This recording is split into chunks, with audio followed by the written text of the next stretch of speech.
Moi, c'est Laura. Je voulais rapidement me présenter et vous expliquer un petit peu la privilégiée que je suis. Pas pour parler de moi, pas pour parler de ce que je suis, de ce que je fais, mais pour vous raconter un petit peu une histoire qui peut être la mienne, mais qui peut être aussi celle de beaucoup de collègues cheminots qui aujourd'hui se battent contre la réforme ferroviaire et pour la défense du service public. Donc, en fait, je travaille à l'aiguillage. Je suis aiguilleuse sur le site du Bourget. Donc, je fais en gros passer les trains, tracer les itinéraires, ouvrir les signaux pour que les trains puissent circuler. Et je suis responsable, même pénalement, de ce qui peut arriver sur mon secteur circulation. Le travail de privilégié que je fais fait que je travaille en 3-8, c'est-à-dire que je travaille en horaire décalé.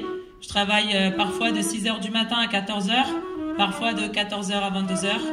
Parfois de 22h à 6h du matin. Je travaille aussi les jours fériés, les week-ends. Ça, c'est aussi mon travail de privilégié qui fait ça.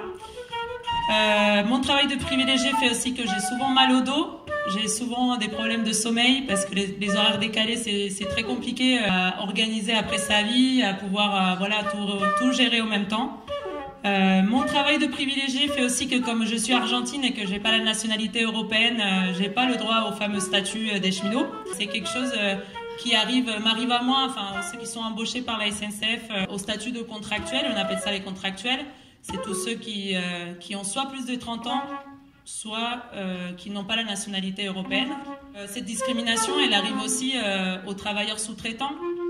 Ceux qui, comme les travailleurs et les travailleuses d'Honnête du nettoyage, vous avez peut-être entendu parler de leur grève récemment, se battent aussi contre les géants qu'est la SNCF et qui est Honnête, ce géant du nettoyage. Moi, mon grand-père, il était cheminot, il est en Argentine. Moi, ça fait 7 ans que j'habite en France. Et moi, si je m'engage aussi dans cette bataille aujourd'hui, au-delà de mes convictions, au-delà du fait que je suis politisée, j'essaie de participer au mouvement. C'est aussi parce que mon grand-père il m'a raconté ce que ça a donné en fait la privatisation et le démantèlement de chemin de fer en Argentine. Comment aujourd'hui, par exemple, on peut même pas prendre le train pour aller de la capitale jusqu'au sud. Il faut en fait les trains ils circulent uniquement au niveau de la province de Buenos Aires. Donc moi je connais ça de très près de ce qu'a impliqué la privatisation et le démantèlement du chemin de fer. Donc cette notion en fait de service public dont on parle souvent, pour moi elle est très importante et je pense qu'aujourd'hui beaucoup de cheminots qui se battent, ils se battent aussi pas seulement pour défendre nos privilèges entre guillemets, mais aussi pour cette question du service public, pour la défense de ces services publics qui est pour nous essentiel et c'est pour ça aussi qu'on aime ce qu'on fait, ce qu'on peut faire, cette utilité en fait qu'on peut avoir pour la société en tant que cheminot pour faire rouler des trains et ça c'est pour nous très important. Je voulais vous parler aussi de la question de la convergence.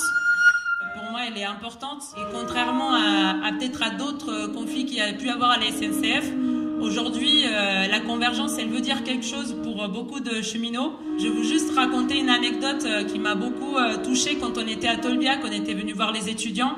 Eux, ils nous disaient, nous, on se bat pour que l'université elle soit ouverte aux enfants de cheminots, aux enfants d'ouvriers.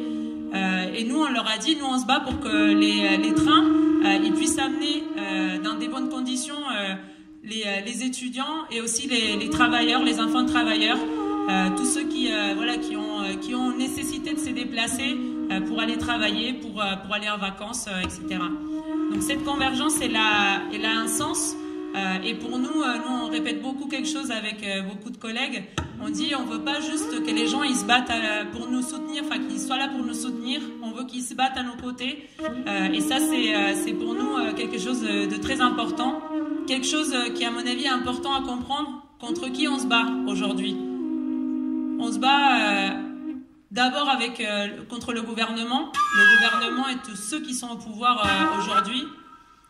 Ceux qui sont au pouvoir et qui pendant des années et des années ont essayé de casser le service public et de casser les acquis de tous les travailleurs que les travailleurs ont obtenus avec des années de lutte, parfois y compris avec voilà, des morts.